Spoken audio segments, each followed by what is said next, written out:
नाय वासुदेवाय हरे परमात्मने प्रणतः कलेशनाशाय गोविंदाय नमो नमः।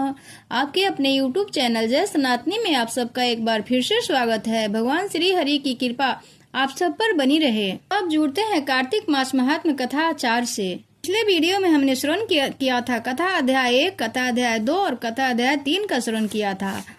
अब जुड़ते हैं कार्तिक मास महात्म्य कथा 4 से।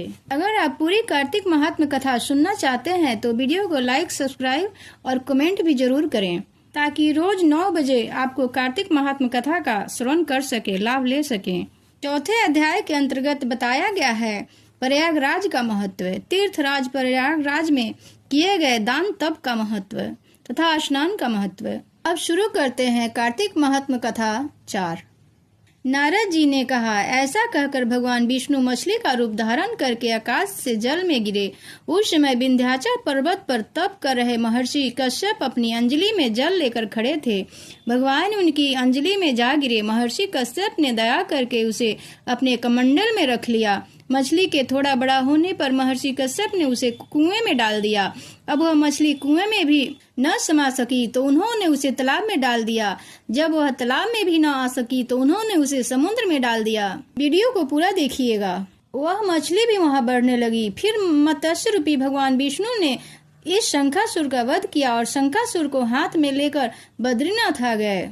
वहां उन्होंने संपूर्ण ऋषियों को बुलाकर इस प्रकार का आदेश दिया, मुनीश्वरों, तुम जल के भीतर बिखरे हुए वेद मंत्रों की खोज करो और जितनी जल्द हो सके उन्हें सागर के जल से बाहर निकाल लाओ। तब तक मैं देवताओं के साथ प्रयागराज में ठहरता हूँ। तब उन तपोबल संपन्न महर्षियों ने यज्ञ और बीजों सहित संपूर्ण वेद मंत्रों का उद्धार किया। उनमें से जितने मंत्र जिस ऋषि ने उपलब्ध किए, वही उन बीज मंत्रों का उस दिन से ऋषि माना जाना लगा। तदंतर सब ऋषि एकत्र होकर प्रयाग में गए। वहां उन्होंने ब्रह्मा जी सहित विष्णु को उपलब्ध हुए सभी वेद मंत्रों को समर्पित किया। सब वेदों को पाकर ब्रह्मा जी प्रसन्न हुए। उन्होंने देवताओं और ऋषियों के साथ प्रयाग में अश्वमेध यज्ञ किया। देवताओं और ऋषियों के साथ प्रयाग में अश्वमेध यज्ञ किया।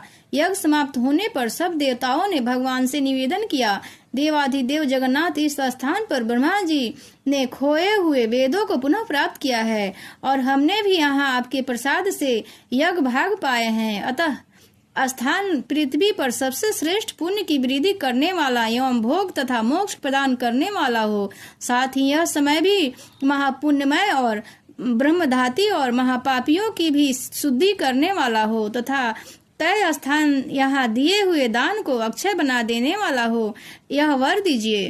भगवान विष्णु बोले, देवताओं, तुमने जो कुछ कहा है वह मुझे स्वीकार है। तुम्हारी इच्छा पूर्ण हो। आज से यह स्थान ब्रह्म क्षेत्र के नाम से प्रसिद्ध होगा।